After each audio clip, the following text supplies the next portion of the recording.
Mario Kart 7, one of the least talked about Mario Karts in the whole series. But even though it's not talked about very much, that doesn't mean it's bad by any means. In fact, I think it's really good, and I know a lot of other people that do too. One of the reasons I think it's a good Mario Kart is because of the tracks, which sure, they aren't the best we've seen. They're not going to compete with Wii or Double Dash or 8 Deluxe, but they're pretty good, and today I will be ranking all 32 of them from worst to best. This was a pretty easy one.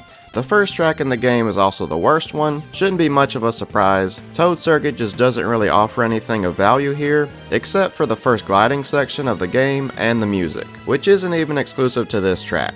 I'll never understand having a starter track from another game as a retro track. I mean, there were definitely some better ones from Mario Kart 64 to choose from. The course is fine, it doesn't do anything wrong. It's just pretty boring and forgettable. More of a questionable decision than bad execution.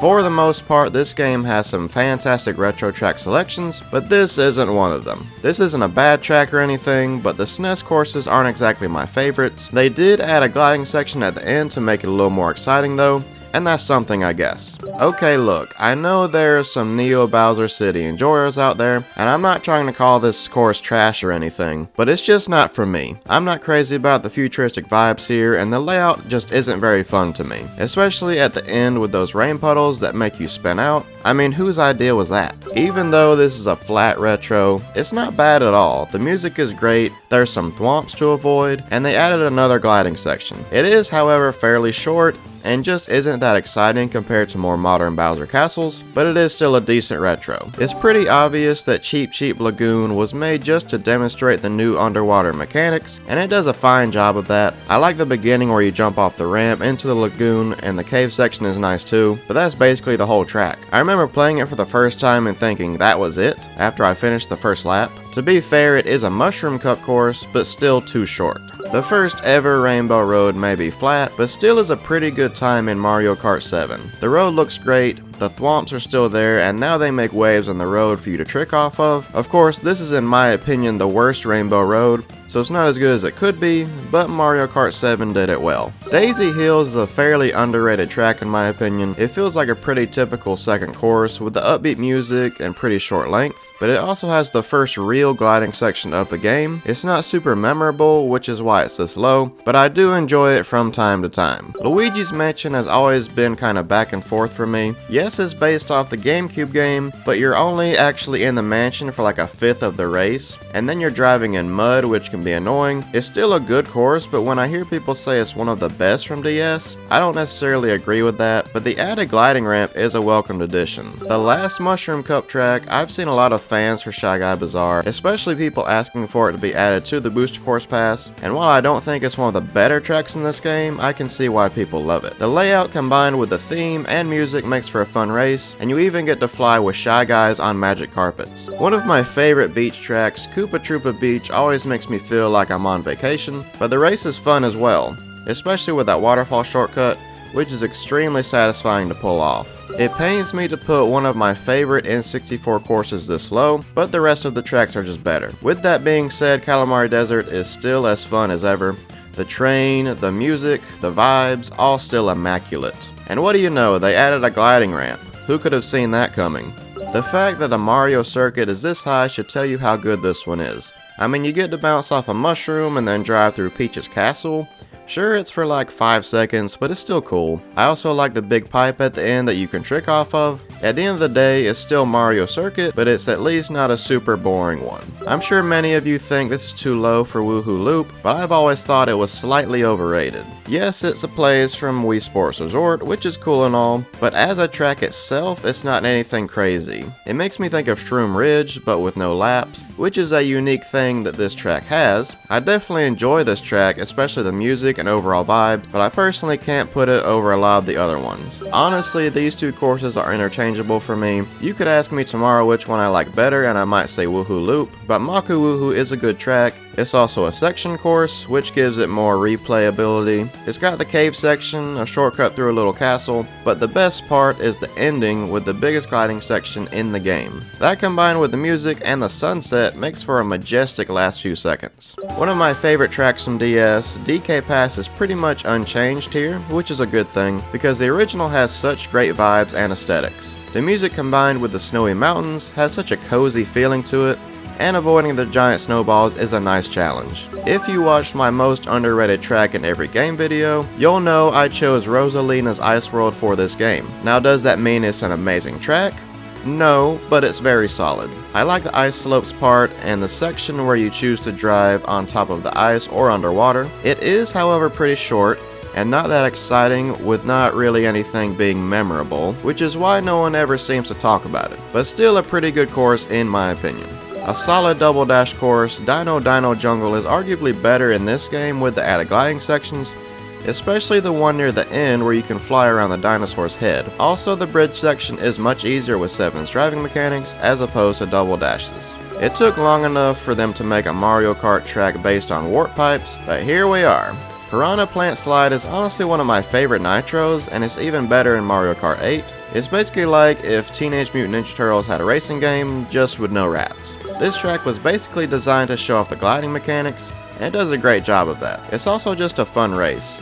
Going off the first big jump is pretty exciting, and even the end where you're avoiding boulders and glide over the finish line is cool too. This also has a case for being the most underrated track, because man, what a great idea for one. Driving around on sunken pirate ships underwater while avoiding swinging anchors. I think the biggest thing that holds this back is probably the music though, because man is this song forgettable. It's not bad, but I can never remember what it sounds like. This is a bit of an odd Bowser's Castle. It starts out pretty normal, but then all of a sudden you go underwater for no good reason, and there's also lava.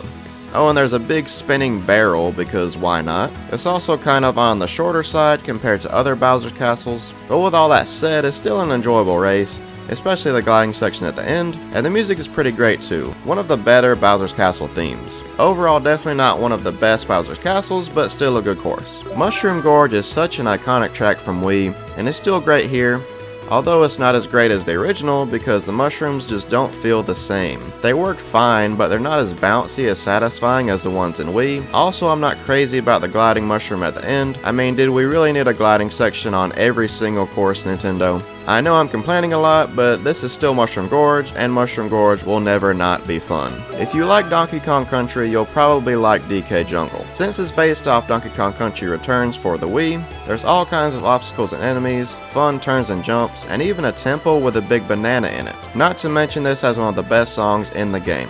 Okay, I'm gonna try to complain less about this one, but come on, you didn't need to dumb down the escalators, that was part of the fun. And now there's only 2 cars at the end instead of 3, which was also unnecessary, but other than those 2, this is still Coconut Mall. It's a lot of fun and is arguably the best song in Mario Kart history. I love Koopa Cape a lot, it's yet another banger from Wii, and it's still very good here, but you know I have to mention the underwater part. In the original, you went underwater in a big glass pipe where you could see the ocean and all the creatures living in it, and there were also zappers that if you got hit by them, you would be shrunk. This was one of the coolest parts of any Mario Kart track in my opinion, but in 7 the pipe is now a half pipe to make it underwater, and the zappers are completely gone. Now I wouldn't say this part is ruined or anything because it's still cool, just not as good as the original. Koopa Cave is basically the same as Coconut Mall.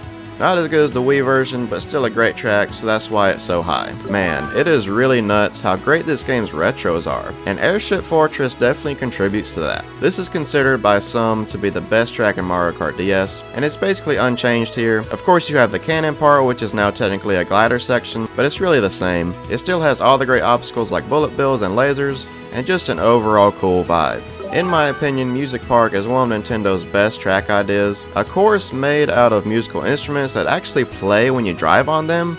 Absolute genius. And then you've got the gliding section with the giant musical notes jumping around, which is fun. Ironically, I think the worst part about this track for me is the song itself. It's not bad by any means, but not something that I particularly love. But obviously making the instruments play yourself makes up for it. Not too much I can say here that I haven't already said about the other Wii tracks. Maple Treeway is one of the best from Wii. It's mostly unchanged, although they did remove the wavy bridge at the end, which is kind of a bummer, but the rest of the track is great. Just the fact that it's in this game at all is a huge W. I debated putting this at 2 like a lot of people do, but I'll explain why I didn't shortly. Either way, Waluigi Pinball is not only the best course from DS, it's one of the best from any game. Thankfully, everything we loved from the original is still here, the music, the pinballs, the bumpers, and even the unique sound effects. Sure, it's not exactly the best layout ever, but the theme and overall vibes make up for it and then some. My favorite track from Double Dash, Daisy Cruiser, is just a fun and relaxing time. The reason I put this above Waluigi Pinball and even Maple Treeway is because while those tracks stayed the same, Daisy Cruiser was improved. In the original, the pool was a hazard that you had to go around, but now with the underwater mechanics you can just drive right through it, which feels much more natural. Also, the engine room shortcut is now flooded and has clams in it. I'm not really sure if that's better or not, but it's a nice change of pace from the original. Surely you didn't expect anything else, right? I have many other videos on this channel where I talk about how great this Rainbow Road is, so I'll keep it somewhat brief. This track is less of a race and more of an experience. It's another track in this game that doesn't have laps, but you'll see so much through all three of the sections, like the rings of Saturn, the moon, and even an asteroid field. All of this is why I put it at number 2 of my top 10 Mario Kart tracks of all time, because it's just that good. Thanks everyone for watching my ranking of all the Mario Kart 7 tracks. I really do love this Mario Kart, and I'm glad I finally did a ranking of these tracks, because it was a lot of fun to put this list together. This was also my first ranking of 32 tracks instead of 16, so this took a while to make. So if you could like the video and subscribe for more videos like this, I'd really appreciate it, guys. Thanks so much for watching, and have a great day.